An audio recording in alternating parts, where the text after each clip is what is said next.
Po si Baby Bjorn, Carrier 1. Good for newborn po ito until toddler.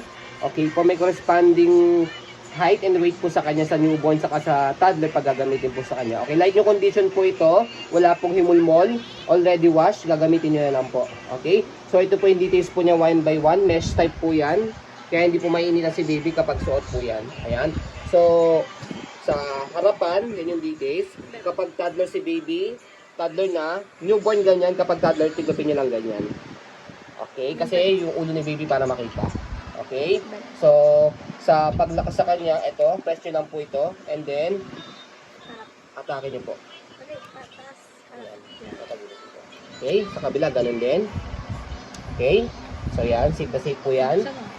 So sa, regarding naman sa shoulder ni daddy, ni mommy, ito. So press nyo po yan. Okay, and then hatak pa baba. Okay, same din po. And then, may inclusion na po siyang pad po dito. Yan. So, separate purchase po yan pag binili nyo po para mas comfortable sa shoulder ni mommy sa ni daddy. Okay? So, regarding naman po dito sa paggamit po sa kanya, ayan. So, unahin natin sa newborn.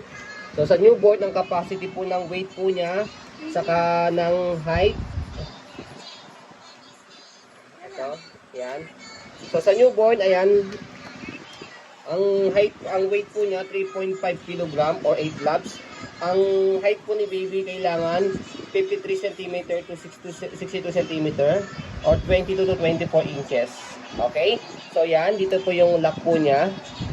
So kapag toddler na po siya, ayan, tanggalin niyo lang po dyan, lipat na natin dito sa kabila. So yan, napakaganda po nito kasi hindi na po kayo magpapalit ng carrier. Ayan. Tapos, pasok na lang kamay nyo dito sa loob. Yan.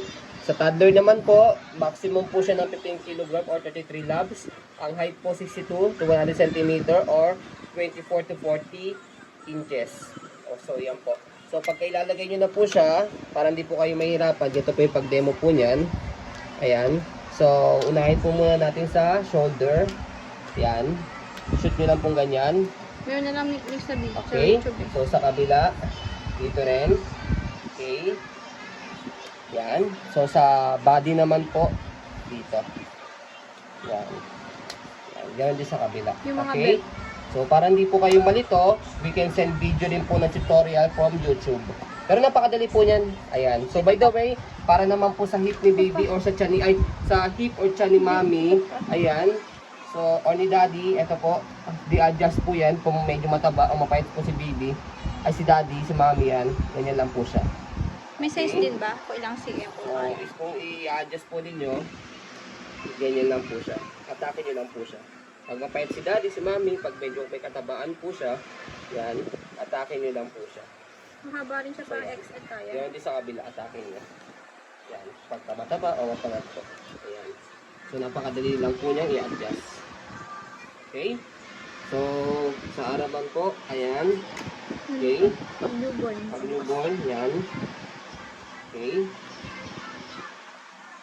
Hindi po ito tahi Ang talaga po yan. Harang talaga Yes, yan. harang talaga siya para pang newborn. Para kasya po yung paa ni baby dito. Hindi siya bukang-buka. Yes, apo. Kasi pagka sinipon nyo na siya ng full, pang toddler na po siya. Okay, kasi maliit lang po yung paa ni baby pagka newborn. Kaya nakaganyan po siya. Okay, kaya napakaganda po nito. Ayan. Hindi na po kayo magpapalit-palit ng carrier. So, yan po, as you can see, very details po kami mag-video. Kasi ang shop policy po namin, no refund, no exchange. What you see is what you get po. So, yun po, maraming salamat. Have a nice day and God bless po.